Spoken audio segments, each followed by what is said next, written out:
Well, good afternoon, ladies and gentlemen. I think we would like to call this session to order.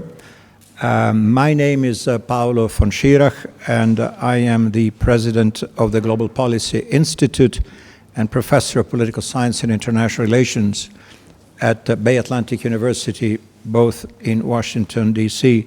It is my pleasure and honor to help move along the session 3 today, which is headed Energy, Peace Building, and Sustainable Development. And so I would like to call upon the first presenter, Ms. Maria Stepanova. Thank you.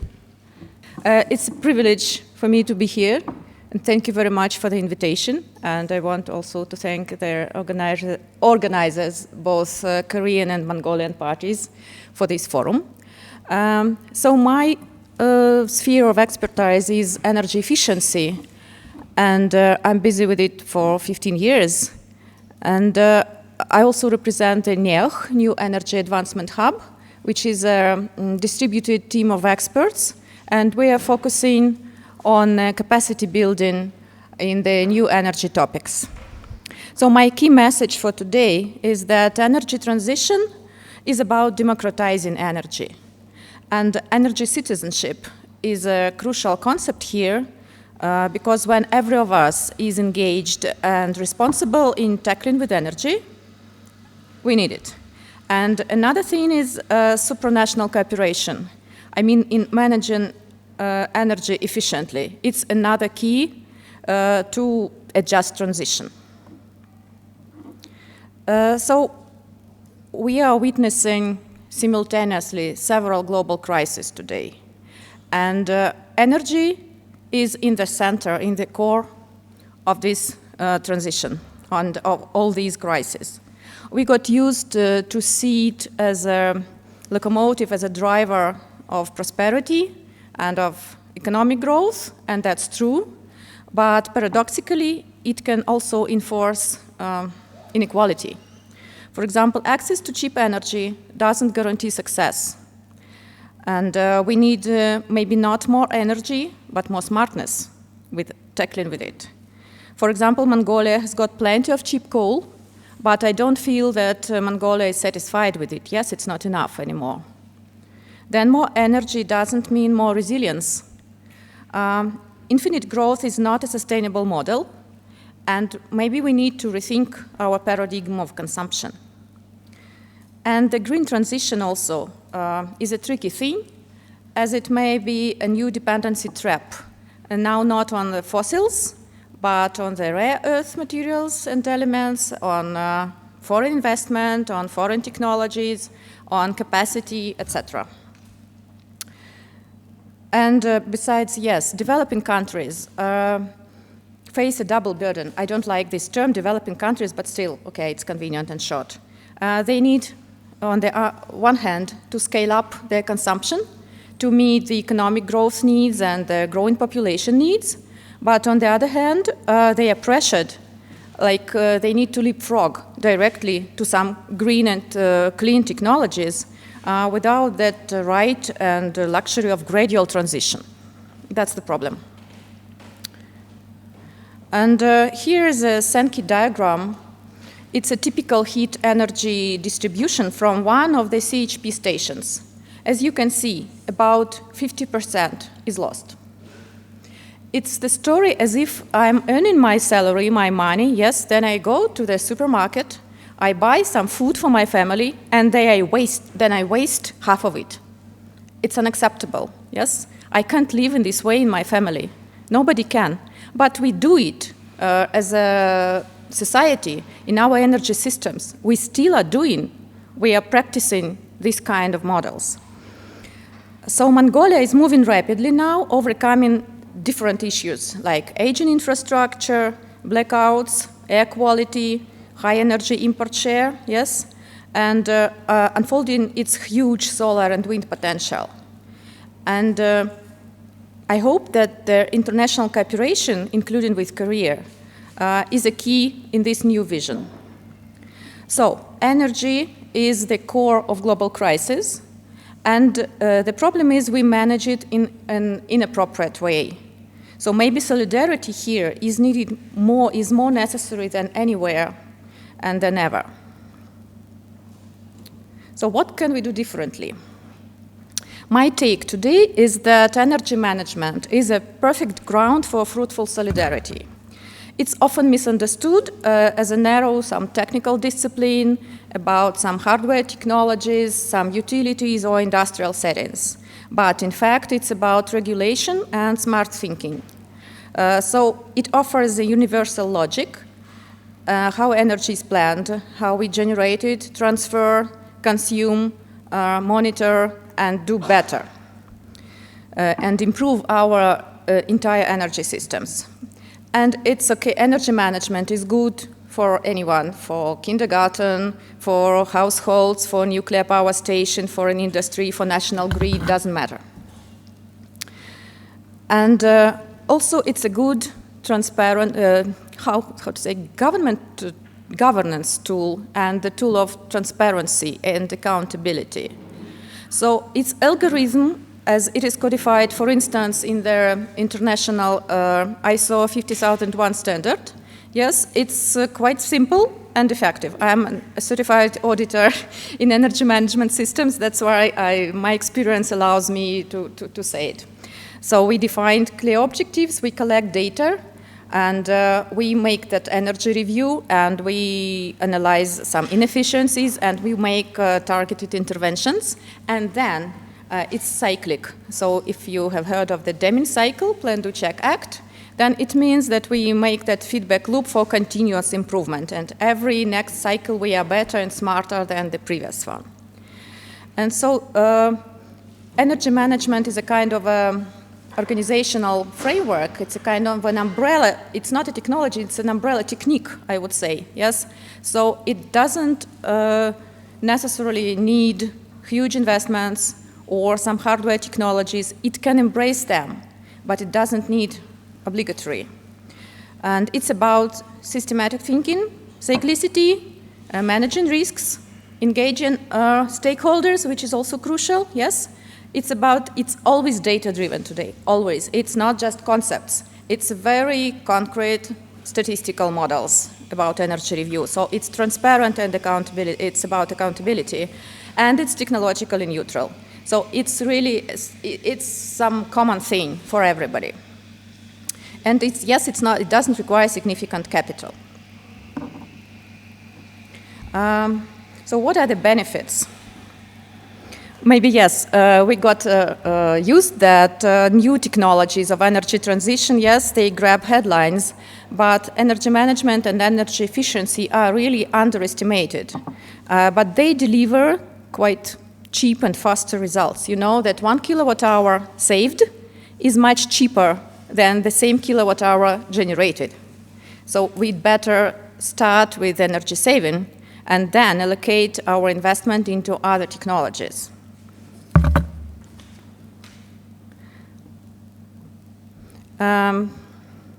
Yes, and another benefit is that when we share knowledge and ideas, you know this concept, yes, that everybody benefits, and it's not about competition, it's about enriching all the included parties. And so efficiency, again, it's not finite, yes, it's endless, unlike energy resources. So efficiency is a kind of a new energy field, but it's an endless one and a cheaper one than any other. And for the developing economies, again, this sequencing is crucial. So efficiency-first approach helps to free up capital, and it saves both operational and capital expenses. And then it creates jobs in audits, data management, retrofitting, etc. And most of these jobs are local. Then efficiency improves our well-being, the quality of the infrastructure, the air quality, and the public health also. And it is a good path to technical diplomacy, I would say. So countries, regions, cities, and industries can collaborate on setting benchmarks sharing policy models, and even co-developing tools and metrics. So here is an illustration about that sequencing. Yes, that energy efficiency really lies in the basement of all the other energy transition technologies. Only after doing it smartly, it's reasonable to spend resources on anything else like electrification, integrating renewable energy sources, storage technologies, automation and digitalization, like demand-side management, smart grids, hydrogen, and carbon capture, whatever else. But we need to do energy efficiency either first or all together. Otherwise, we'll be not smart and not feasible, not efficient. So yes, and my take again is that it's not about hardware technologies, but about smart regulation and smart policy design, governance. It's about applying standards, building codes, demand-side management, demand response programs, some financial incentives that we could reward rational consumption rather than subsidize waste and losses. And that is the business of a regulator, of a government, yes? And besides, when the efficiency is embedded into the public procurement, again, it will help us to multiply effects. In this way, I hope that we may unlock some collective action and enable efficient integration. And the cooperation between Korea and Mongolia is a vivid example, I hope so, in this win-win model. So how can it work? Because of its universal logic, energy management can serve as a real shared platform. So countries, cities, sectors, industries, grids, whatever, may not share politics, markets, or technologies, but still they can align on how energy is managed. It's much easier and it's more common, yes? And this creates new pathways for cooperation, like peer learning and benchmarking between municipalities across borders, joint capacity building programs, mutual recognition of audit and reporting standards, etc. And another good thing is energy connectivity. For example, I witness it now. It's being developed actively in the Central, thank you, it's my timer, in the Central Asian states, making the joint systems more resilient and secure.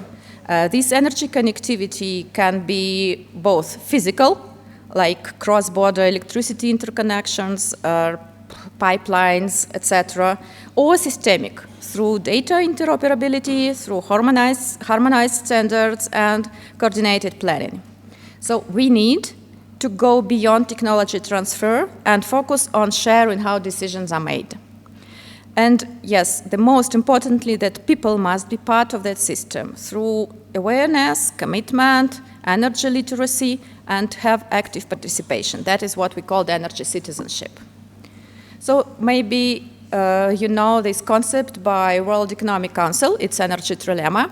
It says that every country in its energy policy is trying to balance three parameters: energy security, energy equity, and environmental sustainability.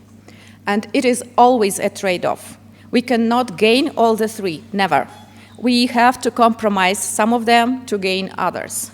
And it's a pain, really. So my take is that cooperative action helps to solve the trilemma easily with less costs, I would say. And so my last slide is a kind of call to action that let's start with what we share, energy, and let's manage it better together and move forward to a more sustainable world. Thank you very much. Thank you, Maria. I commend you for budgeting your time extremely efficiently. Thank you. If I could just add a very quick observation, I would say that energy efficiency is also good business because companies that do it save money. And so it's you consume less energy. That's the bottom line. And for many corporates, maybe this applies to more developed economies, but certainly it is not a trade-off. So, oh my God, we got to bleed resources to be efficient. No, being efficient is good business. So that should be an incentive, maybe not across the board everywhere. Anyway, let's move on to our next presenter. My understanding is that Oyuntseren Dandin, excuse me for the bad pronunciation, Dandinsuren is not here. Am I correct? And there will be someone else, however. Am I correct to present or not? Is there a substitute, so to speak, or we move? No. Not so. No? There is no other person. All right, well then, in that case, also we understand that another presenter, unfortunately, was detained in Japan because of family medical emergencies, and therefore, unfortunately, cannot join us. And so we move on to the next speaker in line, which is Gantumur?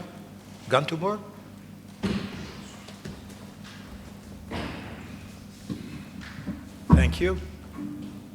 My apologies for the bad pronunciation. Okay.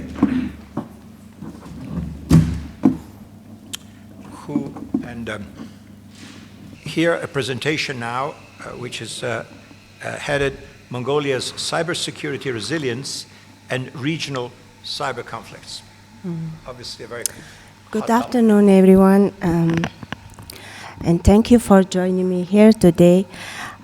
Today I'm going to talk about Mongolian cybersecurity, especially in the context of growing regional conflicts.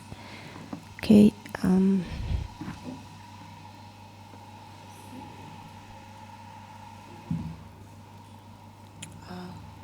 can use this one.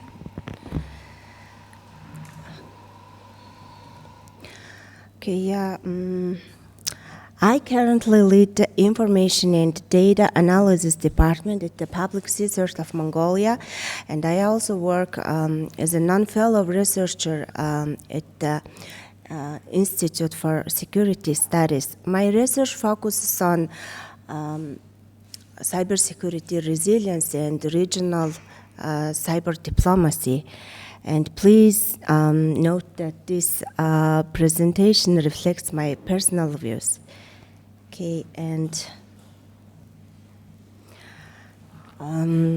this slide shows how Mongolia organizes the cybersecurity governance. As you see, it operates across 3 levels: strategic, policy, and operational. At the strategic level, you can see Cybersecurity Council, led by the Prime Minister, sets national priorities.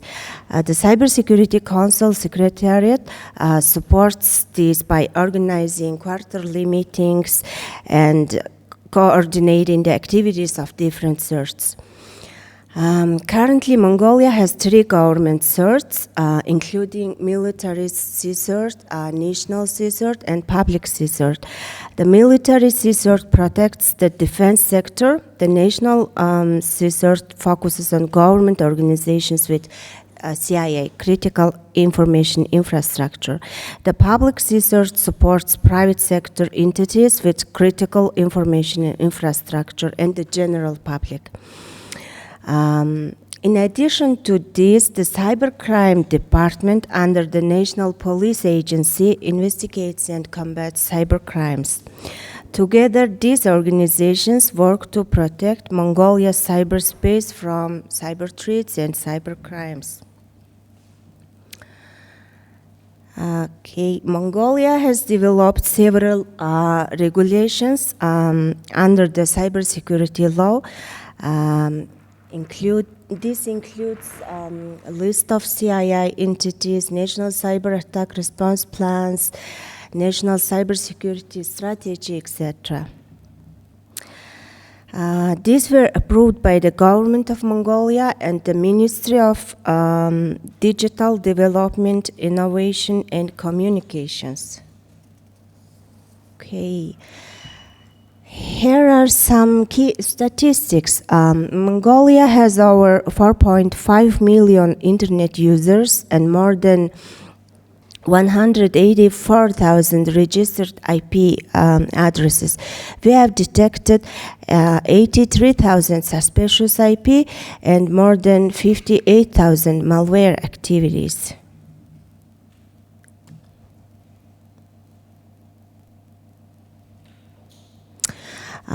This map is from Checkpoint Cybersecurity Report 2024.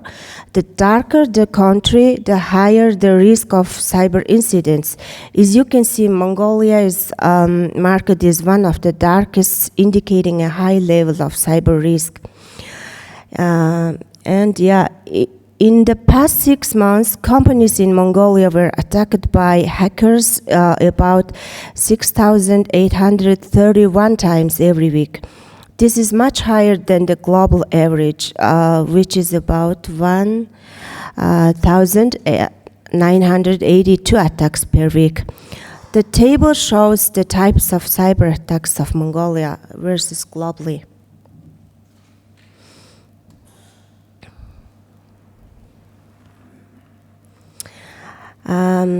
Who's behind cyber attacks? This slide shows where the most cyber attacks in Mongolia are coming from.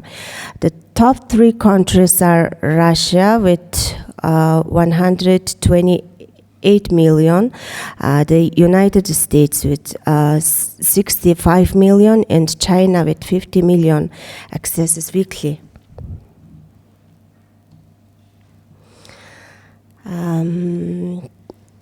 To improve cybersecurity resilience in Mongolia, we first need to measure it. There are 4 well-known tools for assessing national cybersecurity resilience. As you see, first one is combating cybercrime capacity building tool provided by the World Bank. Second one is Global Cybersecurity Index developed by the International Telecommunication Union, ITU. Third one is Cybersecurity Capacity Maturity Model created by the Global Cybersecurity Capacity Center at the University of Oxford. The last one is National Cybersecurity Index developed by the e-Governance Academy, Estonia. These tools help governments to identify their strengths and weaknesses and inform future improvements in cybersecurity strategy and investment. Mongolia has participated in 2 of these assessments, Global Cybersecurity Index and Cybersecurity Capacity Model.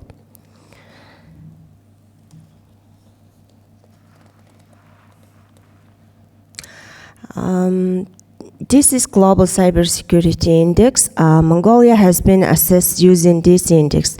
It's shown on this slide. Mongolia ranked 120th in 2020 and improved to 103rd in 2024. This table compares Mongolia's scores across the 5 dimensions of the Global Cybersecurity Index in 2020 and 2024.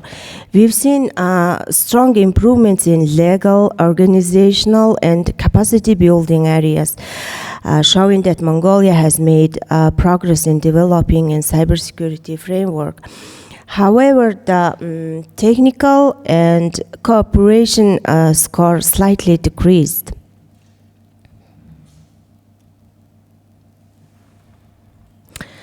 Looking ahead, we need to focus on the areas where Mongolia scored from lowest in the Global Cybersecurity Index.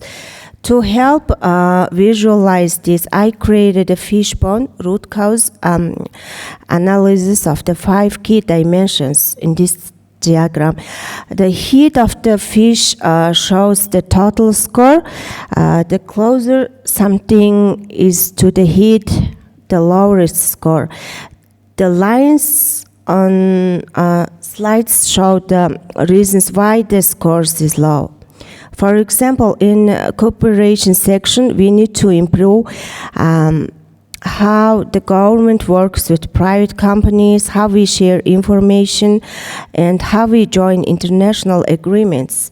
In technical measure, we need standards, more expert teams like CERT, CSERT, and more security operation centers.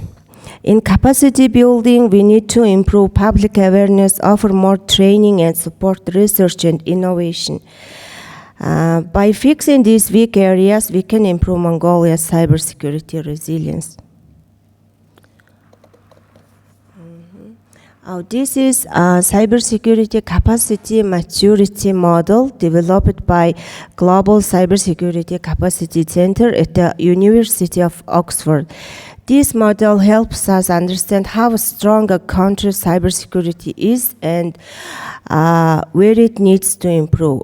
It includes 5 main areas, as you see, and first one is policy and strategy, second one is culture and society, third one is knowledge and capabilities, legal and regulatory frameworks, and standards and technologies, these 5 areas. Policy and strategy areas covers national plans, crisis response, defense, and Mongolia got 23 recommendations here. Culture and society area focuses on public awareness, trust, and data protection. We got 19 recommendations. Knowledge and skills area, we received 25 recommendations. Legal frameworks, we got 18 recommendations. And standard and technology covers technical rules, software, and internet safety. This area had the most recommendations, 36, showing it's a top priority. These recommendations give us clear guide to improve Mongolia's cybersecurity resilience. Originally, the cybersecurity maturity model assessed 5 key dimensions across 5 qualitative levels: startup, formative, established, strategic, and dynamic. To enhance clarity and enable comparative analysis, I adopt a Likert scale methodology, converting these qualitative stages into numerical scores, 1 to 5. For example, a score of 5 represents the dynamic level, and score of 1 represents the startup level. Then after scoring, I identified factors with lower maturity levels for future improvements.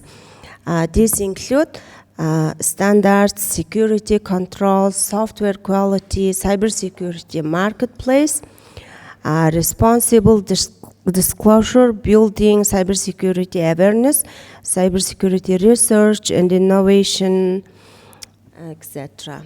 And thank you for your attention. Thank you. Thank you very much for illuminating this rather complicated topic. As an aside, I don't think that the scientists that 30, 40 years ago were working at DARPA in the United States saw any of this coming, okay? This is what you get with technology. You get all the good stuff and the bad stuff, and cyber threats is something that we have to live with. Let me just move along on our agenda, and I would like to call upon, again, my apologies for the bad pronunciation, Bold? Is here? Oh, please.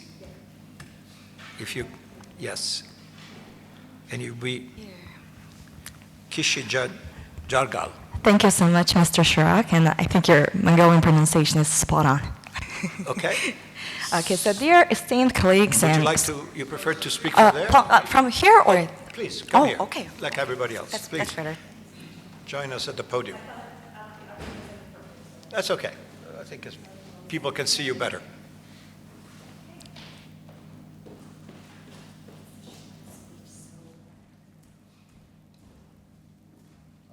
Floor is yours. Okay.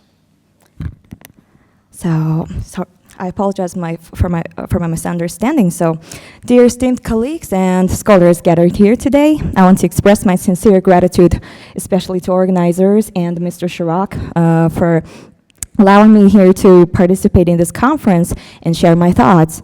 And I'm a research fellow at the Department of Russian Studies at the Institute of International Studies of Mongolian Academy of Sciences. And I found today, actually, first of all, I really enjoyed Dr. Stepanov's presentation, really inspiring and challenging, I mean, in the best sense. And as a young researcher, I found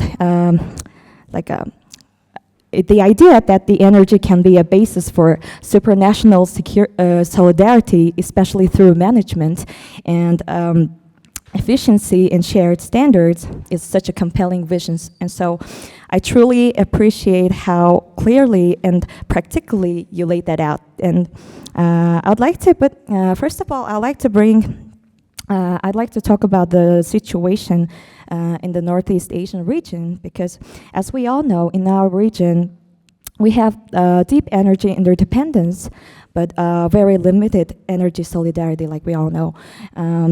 Like we can take a look at how Russia used this gas leverage during the crisis in Europe in the past, or how countries are now racing to secure critical minerals, like there's an ongoing competition in the Arctic. Like from all these things, like energy is not just enabling solidarity, it is also deepening the rivalries.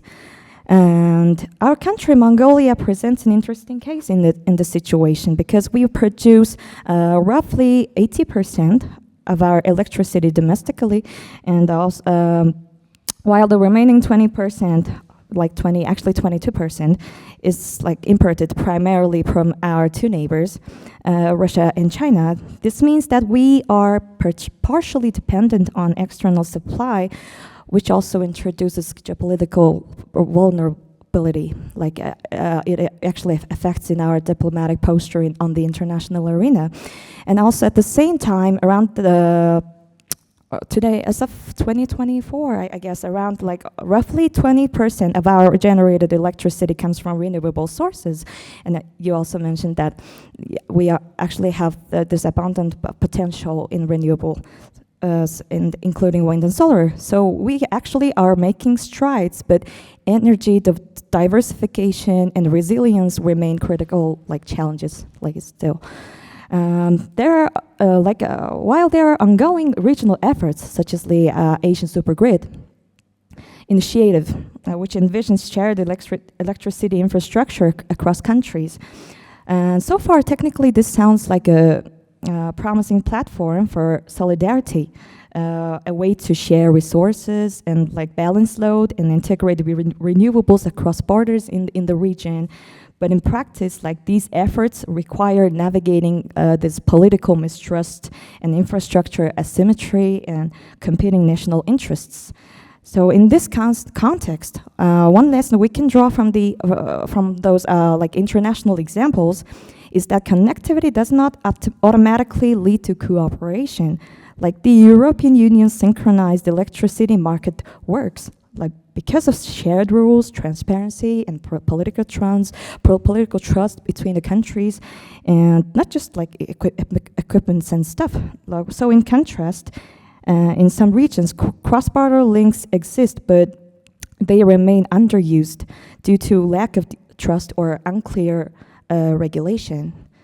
So, and I think other cases around the world offer relevant lessons, and as Dr. Stepanova mentioned in her presentation, like in Central Asia, electricity trading is helping some countries reduce costs and emissions, but there are some governance-related challenges remaining, and it's still ongoing.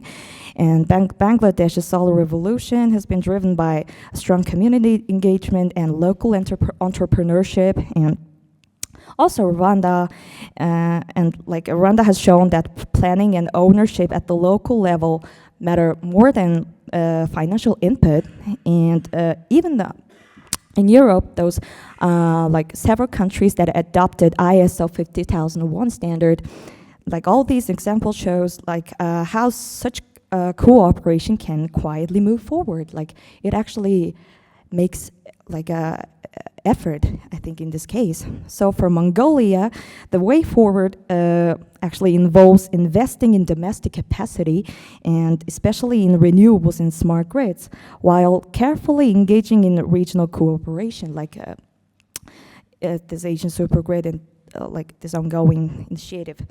So we need to diversify energy partners and build up storage and grid stability and align national strategies with broader connectivity efforts, all while maintaining sovereignty and minimizing the risk based on our geopolitical posture.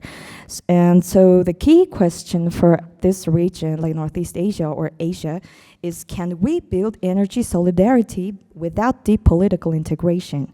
Like, can practical decentralized cooperation work in this context of great power competition?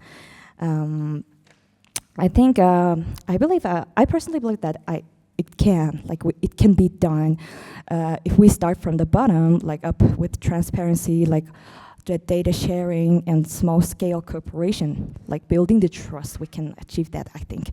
It might not look like the supranational governance in the traditional sense, but it could lead to something more, way more meaningful, like over time. Like it actually requires and demands time, but it can be achieved.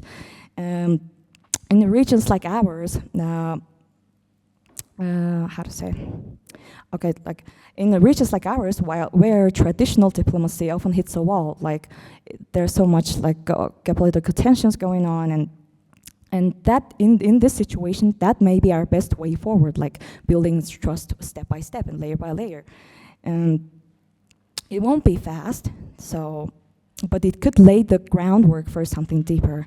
Yeah, and so in that sense, I actually agree with Dr. Stepanova's points. So I think she made the great point in her studies. So that's all. And thank you so much again for your absolutely interesting presentation. Because as a junior researcher, I learned a lot, and I hope to see how these ideas evolve across different regional settings. And I would love to hear with more interesting insights from our senior scholars here. So thank you for your attention. Well, thank you very much for your comments, and let's move on to the next speaker, Jin-Young Kim. Please, the floor is yours. Thank you.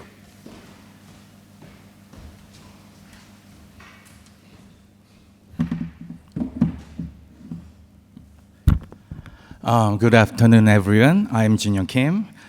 First of all, thank you for the opportunity to have impressive presentation with valuable insights. This section examines critical dimension of strategic resilience in today's fragmented world: cybersecurity, sovereignty, and energy cooperation. The presenters explored how smaller states and innovative frameworks can build meaningful capacity and foster cooperation despite great power competition.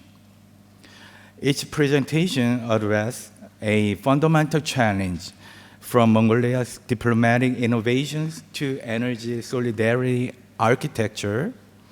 We see how technical expertise and principled engagement can create pathway for cooperation in an increasingly polarized international environment. Anyway, let me explore through these in presentation order. Director Dr. Stepanova presented a comprehensive framework for energy-based cooperation despite growing geopolitical fragmentation. I identified some valuable points for that. First of all, structural analysis included sophisticated understanding of energy as both reflecting and amplifying global inequalities. Recognition that developing countries face a double burden, expanding access while leapfrogging to clean technologies, demonstrating nuanced appreciation of transition complexities. Regarding to technology-neutral framework, energy engagement and management as a universal logic applicable across different energy mixes offered practical scalability. For example, ISO 50001 standard provided concrete mechanisms for cross-border collaboration without requiring political alignment. And then multi-dimensional architecture, 5-element framework, common standard, practice exchange, digital interoperability, opening platform, and citizen engagement created a modular toolkit adaptable to diverse contexts, enabling solidarity without consensus. Also, strategy usual 4 cases, for example, South Africa's challenges, Bangladesh's vulnerability, Rwanda's success, and China's approach. They illustrated both failure and success, providing evidence-based validation. And then I like non-zero-sum framing, positioning energy efficiency as cooperative rather than competitive challenges. Traditional, resource scarcity thinking, and offered compelling foundation for collaboration. It provided very sophisticated reimaginations of energy cooperation with both analytic depth and operational framework. I like that. However, limited examination of how existing power structure might resist the proposed architecture. Tension between national energy security and supranational cooperation need to be considered. Second and actually last presenter provided a comprehensive evaluation of small state cybersecurity resilience using internationally recognized benchmark. The dual framework approach using Global Cybersecurity Index, GCI, and Cybersecurity Capacity Maturity Model, CMM, provided robust analytical depth. Mongolia's GCI improvement from 2002 to 2023 demonstrated measurable progress. And identification of 9 factors scoring 1.5 on the CMM scale provided a precise improvement roadmap. Regarding to strategy context integration, the analysis effectively situated Mongolia's cybersecurity challenges within its unique geopolitical position between Russia and China, recognizing speed over threat and influence operation, despite Mongolia not being a major cyber actor. In addition to this, 9 specific recommendation areas from standard adherence to cybersecurity awareness are directly linked to identified gaps. Practical suggestions included establishing analytical laboratory and creating professional career pathway. Overall, it provided valuable insight into small state cybersecurity development with diagnostic precision and practical implementation pathway. There might be, however, limited examination of resource prioritization for a 3.5 million population attempting comprehensive cybersecurity capacity. The relationship between economic dependence on China and cybersecurity vulnerability across the region needs deeper consideration. To conclude for all, these presentations reveal a crucial pattern, which is the emergence of systematic approaches to building resilient and cooperation in fragmented international environment. Actually, I received critical insight from the presentation. First of all, economic dependencies remain the primary constraint on strategic autonomy across all domains. Second, international standards provided pathway for cooperation even amid the political fragmentation. Finally, capacity building requires sustained commitment and systematic approaches. We might have future challenges. The sustainability question remains central. How can these innovative approaches survive intensifying great power competition? The economic dependence factor appear across all two cases, suggesting fundamental tensions between autonomy, aspiration, and material constraint. Thank you. Thank you. Thank you very much for this very good and comprehensive analysis of the presentations. And now let me call to the podium Jong-go Park of Hankook University of Foreign Studies. Thank you very much. The floor is yours.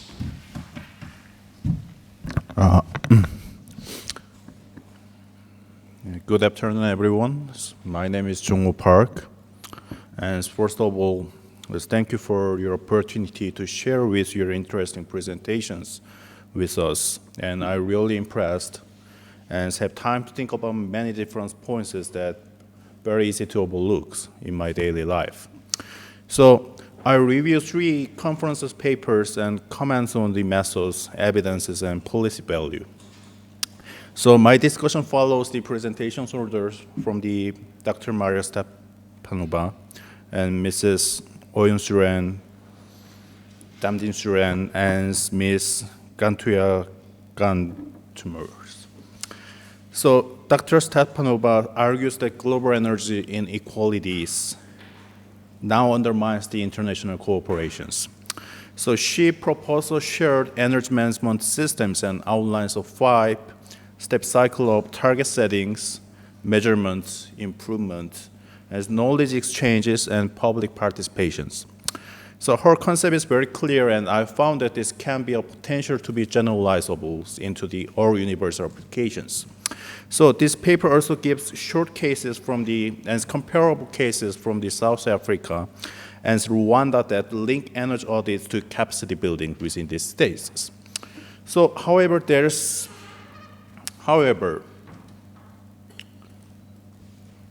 a room for future improvements. I found that.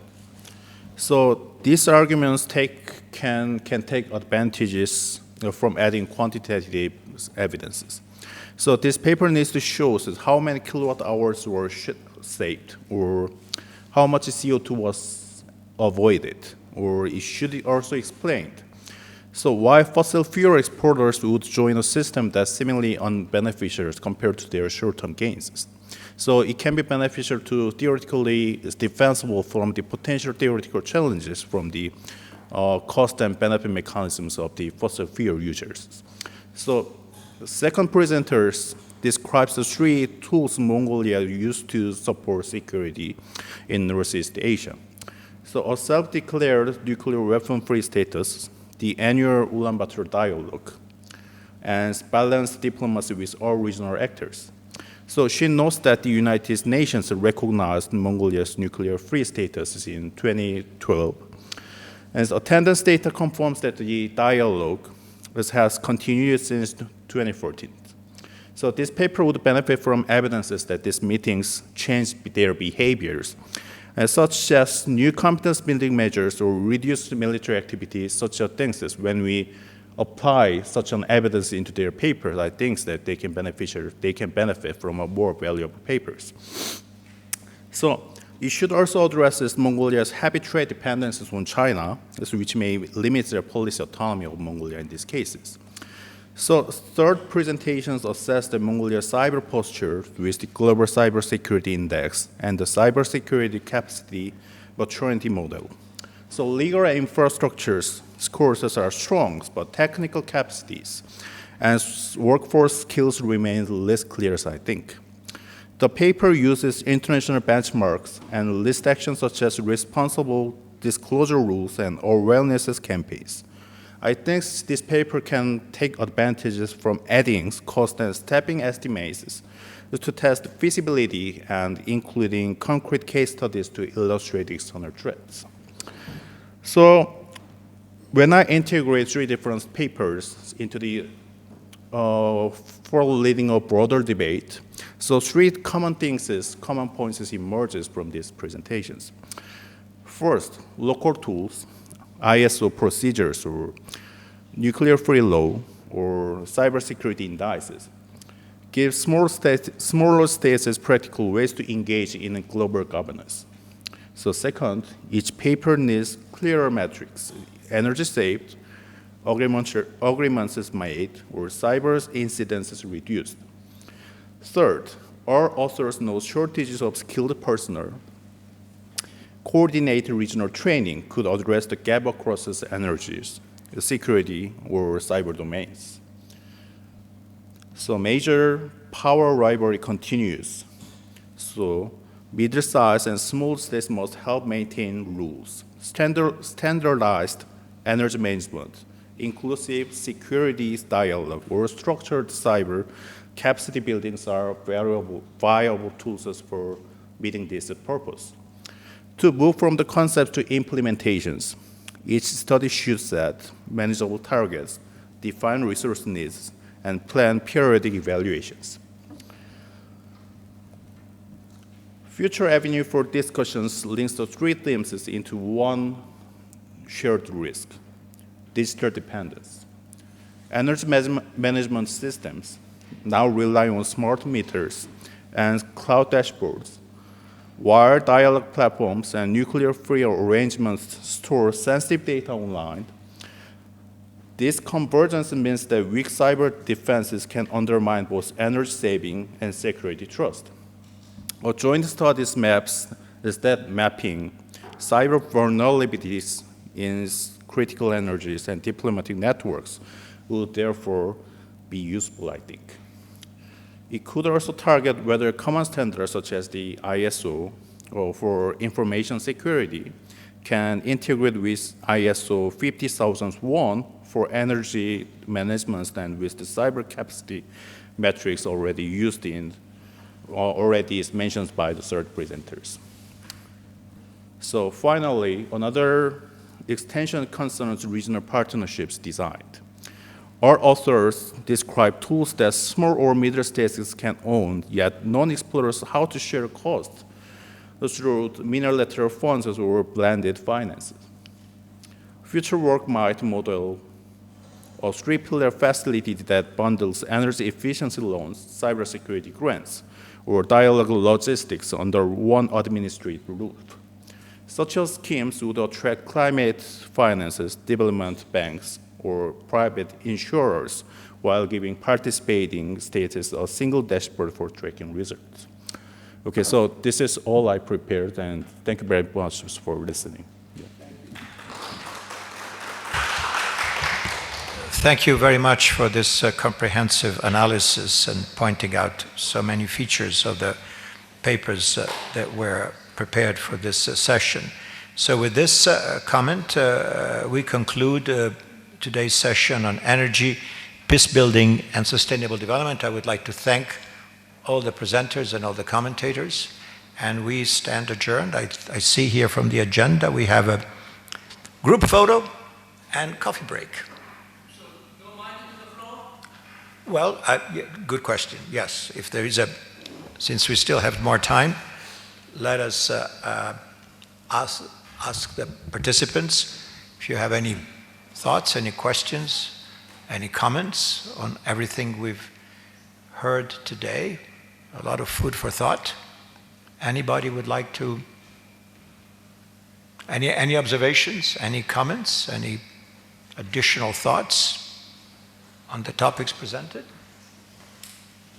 I can add. Okay, please, yes, absolutely. Of course. Yes, please hurry up. Floor is Thank you. yours. Yes. Oh, let me. Okay, yeah, thank you. As a real researcher, I prefer to put questions than to answer them. That's why from our today's presentations, and thank you to all the panelists for their feedback, I see several gaps. We need several issues we need to balance, like sovereignty, energy sovereignty and energy security versus solidarity. Are they contradictory, or can we combine? Can we balance them? Can we say and energy security and energy solidarity? Or obligatory they are versus or? Another gap is market versus regulation. Again, this is a big issue and no good answer, but still, can we combine in some smart way, or this is a contradiction? And another thing is we got used to address risks and to struggle them. But can we move to some other paradigm, like creating or constructing some positive change? I'm afraid we need both of methods, but still, when we are over fond of struggling, we are missing something more positive that we can allocate resources to. And answering the latest panelist concerning, thank you very much for your feedback that more data could be helpful in my presentation. Yes, I agree. And there's an issue with energy management and energy efficiency that we cannot see the savings on the monitor or a smart meter. Unfortunately, yes. And there are some complicated methods of measurement and verification that we need to employ to implement to get this savings. And maybe this is the room for improvement, because not many bureaucrats or energy men would like to implement these comprehensive methods, and we need to make them more at hand, more easily to implement. That was my additions.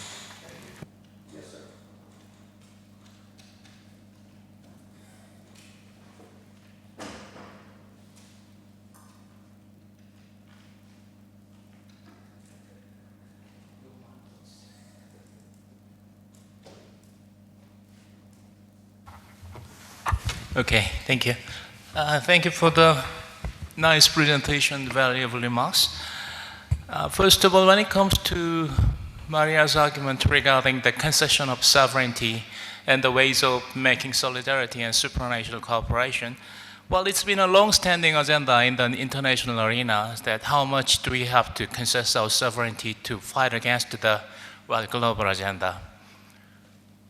There is no fixed answer, well, as far as I understand.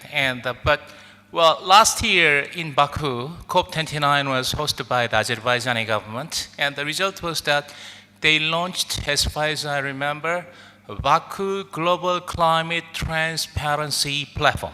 So where they can, evaluate the activities of each different government to keep up with the, climate change activities. So by doing that, maybe we can concede a certain portion of sovereignty to supranational institutions as a way of fighting against the shared agenda or global agenda, because we all know that is really important problem. By the same token, when it comes to cybersecurity, I don't know how much threat that Mongolian people have felt regarding the cyber attack from Russia and China. But in Korea, the cyber attack from Russia and China is a serious problem. And you are Russian, okay. I don't blame you. But so nowadays, cognitive warfare is a serious problem in the global arena. And so we have to fight against the fake news and false information and fake information and disinformation, a lot of things, and the information generated by the AI. So these kind of things should be, concerned by all how can I put it, all members of the society. But unfortunately, well, even though there exists, well, vivid threat by cyber tech from other countries, the common people do not recognize what's going on there. And so what I want to say is that I'd like to raise a question to the presenter of the second presenter. What is the situation in Mongolia regarding the cyber attack from outside world? And when it comes to concession of sovereignty and other things to fight against the global agenda, maybe we can make a certain, how can I put it, point of compromise in dealing with that, because we all know that we have to fight against it. So, yeah, that's my comment. And I'd like to, hear the answer from the second presenter. Thank you.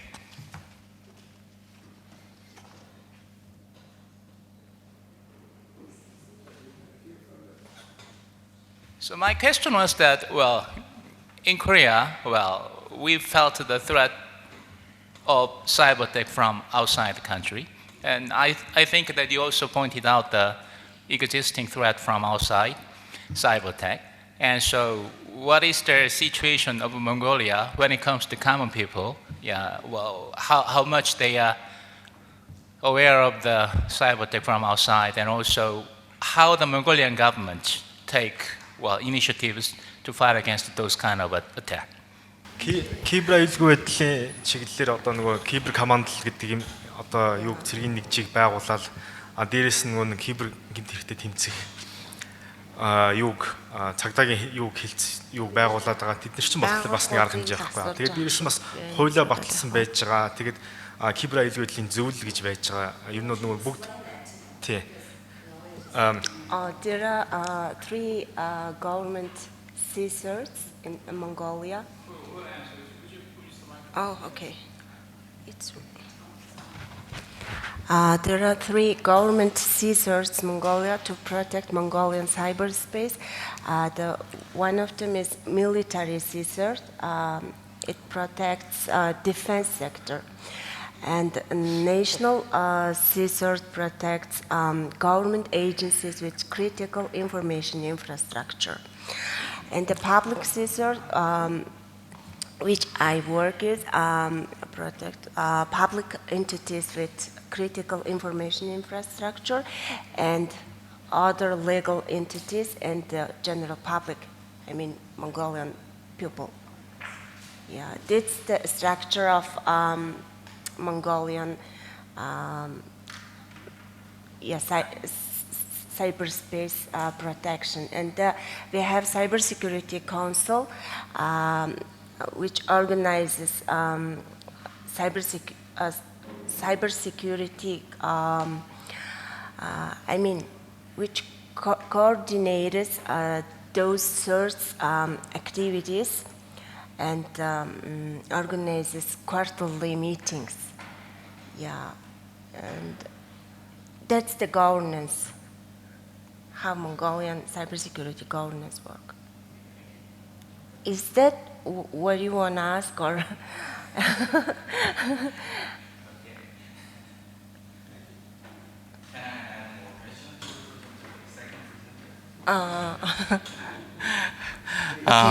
Actually, I am first. Okay. I am my colleague is joining the government project about a cybersecurity strategy. So I'm very interested in the strategies on cybersecurity. My question is that about regional cooperation versus autonomy. Should Mongolia pursue cybersecurity partnership with regional powers, smaller neighbors, or extra-regional actors? What are the trade-offs between capability building and strategic autonomy? And my second question is that public-private collaboration. Given small population and market size of Mongolia, how can the government incentivize private sector cybersecurity investment? And what role should international companies play in building domestic capacity? That is my question.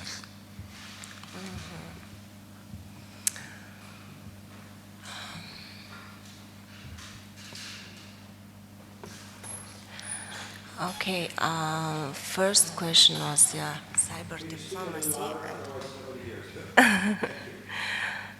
And, okay.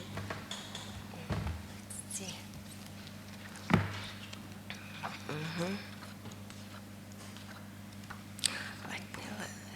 Excuse me, I will see the statistics here. You know, I can help out with the first question in terms of cooperation on cybersecurity and what Mongolia is doing or perhaps has done. One of the one of the government organizations concerning cybersecurity, it's called the Cyber Command. So that's a military organization. It's responsible for defense and maintenance of critical infrastructure that is related to military. And this organization, founded with help from, I think, NATO, or there was some kind of partnership with NATO countries on establishing that cyber command.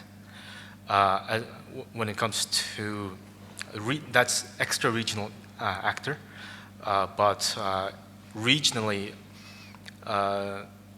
there is. I'm not aware of any actual formal cooperations with regional actors, but it is, as far as I'm aware, it goes on through educational means. So Mongolian students will go abroad to learn about cybersecurity.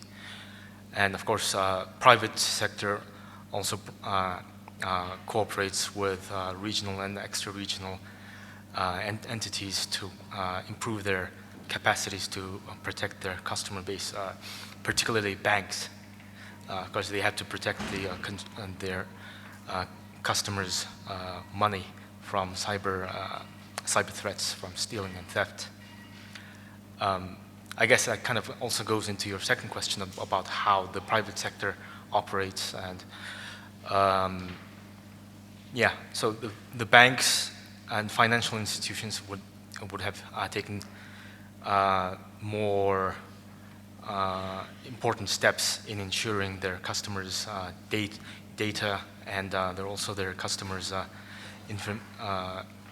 sensitive information. But unfortunately, we've had several high-profile cases of bank hacks and also a private hospital that was also hacked, which also means that even though they are taking steps to improve their cybersecurity capacities, it still needs some more length to go to properly protect their consumers. Otherwise, I think, in my personal opinion, the government should really promote cybersecurity awareness among the public, because really most of the people who become victims of cyber attacks or hacks, they become victims because of their lack of knowledge on how to protect themselves in cyberspace, including on social media. If you have anything to add? Okay. If I may interject here, I just wanted to make a comment, if I could, on the whole issue of, that was ably presented by Maria earlier, about the need to cooperate and to establish benchmarks and how can I say, a roadmap towards not just energy efficiency, but also decarbonizing, etc. And if I go back to the first major event, which is the Paris, right, agreement, the first big COP, that everybody said, okay, this is it. And there was a certain solemnity about it, to say the world is facing a dilemma. If we don't stop this, we'll destroy the Earth, because climate change will be so catastrophic that the consequences are unimaginable. And therefore, the explicit or implicit assumption, at least rhetorically, is we all of us, humankind are in this together, and together we have to face this challenge that we humans have created by discovering how to use fossil fuels, which are responsible for the greatest production of wealth in human history, but at the same time creating this enormous challenge of rising temperatures and whatnot. What I would like to point out is that the definition of emergency seems to be very flexible. And just pointing out something very simple. You know, the various COP meetings have examined, including the last one in Baku, has said, okay, we need to help the emerging countries, right? And this is something that was discussed earlier. We need to have a fund to facilitate the transition. Poor countries don't have the resources, don't have the money. So the rich countries feel the responsibility, and there were this vast budgets, hundreds of billions of dollars, etc. No money, really, no real money. Just one example that I know, because it's a country that I know well, South Africa, and President Ramaphosa said, okay, you want us to decarbonize? Great. We run on coal, the entire country. You want us to transition from coal to green energy? Fantastic, we'll do that. But we need $28 billion. Thank you very much. Who's putting money in the tin? Nobody. All right? Somebody say, but we may give you 2, 3. Say, but I need 28. Did South Africa get the $28 billion? The answer is no. And I find it very unlikely that they will ever get it. So I see a huge discrepancy between the rhetoric, which talks about emergency. You know, if it is an emergency, if your house is on fire, you're not going to say, oh, should I do this or should I do that? No, you want the fire brigade to arrive as soon as possible and save whatever can be saved. I notice, however, this discrepancy and in very subjective definitions as to what is an emergency, and therefore what countries are prepared to do on an emergency. Just a very quick another example. I remember not too long ago, former Secretary of State John Kerry, who was named by President Biden as sort of the energy and climate change czar, right, in the Biden administration. And since this pertains quite a bit about the topic of this symposium here at this university, and he said, well, how are you going to do with China about all this? And he said, because we have all these issues with China, how can you engage? She said, but of course they will have to cooperate because we're all in this together.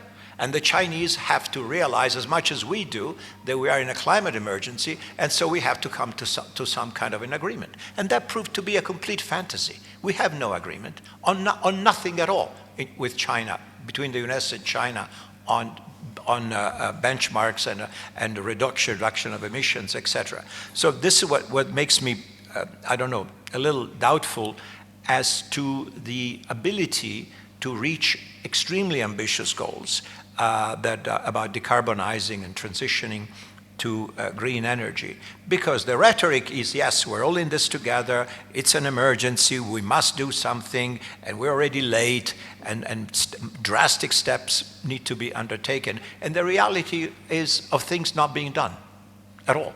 Not at all, but even the European Union, which seemed to be the star pupil in all this, leading the charge and saying, we're so responsible, everything is going to be green, and we're going to transition. And then they say, well, maybe not so fast, because they can't do it.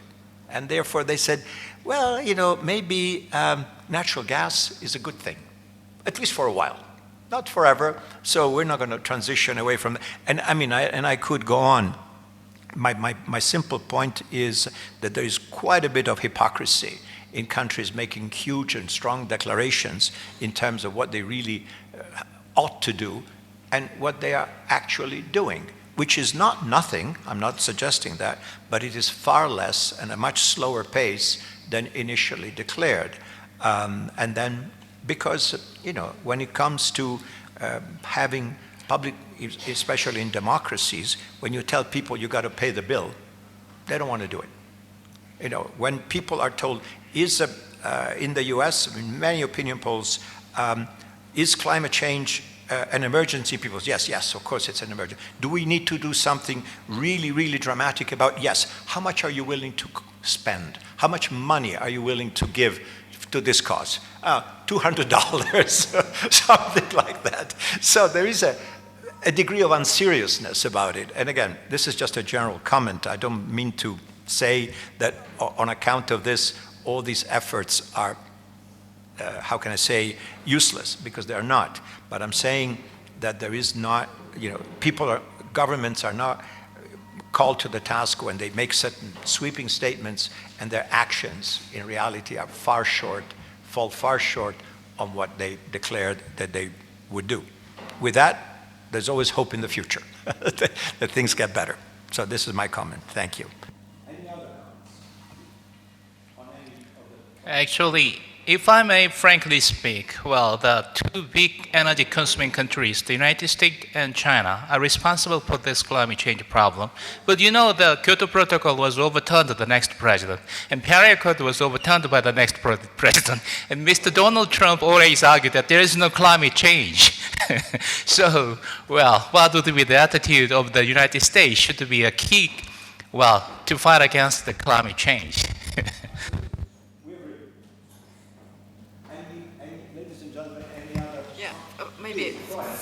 Fortunately, the world depends not only on the majors. Fortunately, yes, and this forum is about it. This way? Okay. I say, fortunately, the world depends not only on the majors, like USA or China. And in this forum, what we are trying to do is to find this way to make something positive, unless the majors are doing their own things.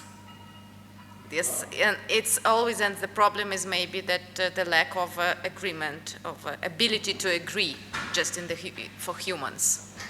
But thank you for that observation. Any other comments, questions, or clarifications? Or well, here we go. Yes. I just had a thought that there kind of exists some kind of fossil energy solidarity among OPEC countries, perhaps diplomatically at least. Is there something we can learn from them? I'm not quite an expert on this subject, so maybe this is a question. Maybe there's something we can learn from the fossil solidarity, at least in terms of how they operate and how their diplomacy and how they talk to each other. You mean to use protectionism? Yes, OPEC is protectionism, no? Well, no. Like you call it how they work I together, how they cooperate. Like, so they probably have some kind of common interest, and they figure things out, and they seem to be working together and doing like they're fixing the price, if you will. But I just had another thought. Maybe like China is a major producer of the solar panels, and they are the country that is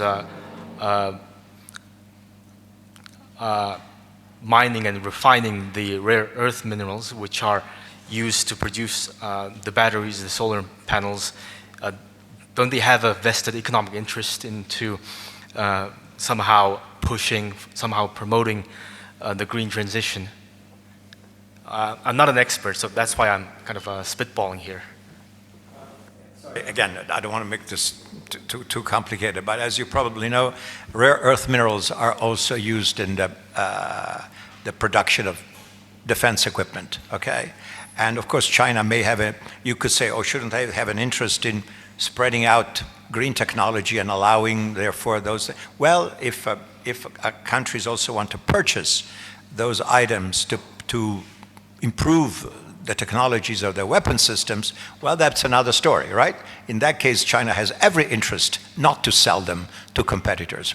For instance, the United States, just to name the big one. So this is a very complicated thing. Yes, one would say, if you're all in good faith and we all want to be green, and the country that has 85 or 90% of the world processing capacity of rare earth minerals would say, yes, of course, come, buy. You know, in fact, they're giving you a discount. Sale today, we're going to give it to you because we want to hasten the green transition, and we want to show you how good world citizens we are. Well, it's not really working that way. So, and so there's a stampede now by all major corporations that go and, Tesla goes to mines in Congo to secure supplies of the rare earth minerals they need for survival, because otherwise they have no company if they can't have the source of the materials for their batteries or other components of electric vehicles, just to name one. So I think it's very contradictory. And allow me just one anecdote that came to mind. There was an old science fiction movie, I don't remember the title, but an American science fiction movie many, many years ago. And the story was that astronomers and people were seeing there is an asteroid that is going to hit the Earth, for sure. It's on a collision course with the Earth. And what are we going to do? Well, we've got nuclear missiles. We can hit this asteroid with nuclear warheads, explode it, fragment it, and we will eliminate that danger. And so, since everybody had the same information, now you start having this frantic consultation between Washington and Moscow. The arch enemies, this is the Cold War, right? We hate each other. We want to kill each other. But then we saw, if we don't do this, we're all dead. That was the idea, right? And therefore, there's this cooperation and coordination about launching the missiles against this asteroid in order to successfully destroy it and save the Earth. But this was done in the movie only because the asteroid was actually there and was coming. And if we don't take action, and there are limited hours for coordinating and launching the missiles, we're all dead. That kind of clarity that was in this fantasy fiction movie, it's not quite here yet. We don't have that sense, oh my God, if we don't do something today, tomorrow, we're dead. It will maybe tomorrow, maybe a year from now, maybe 10 years from now, and what is the impact of global warming? Well, it's going to be this, or maybe it's not so bad, or it's bad but not terrible, it's manageable, and this makes how can I say, drive to cooperate among countries that have different interests, to put it mildly, much more difficult. That's my observation. So. Any other points or questions? Well, then we can really stand adjourned. And I see, however, that we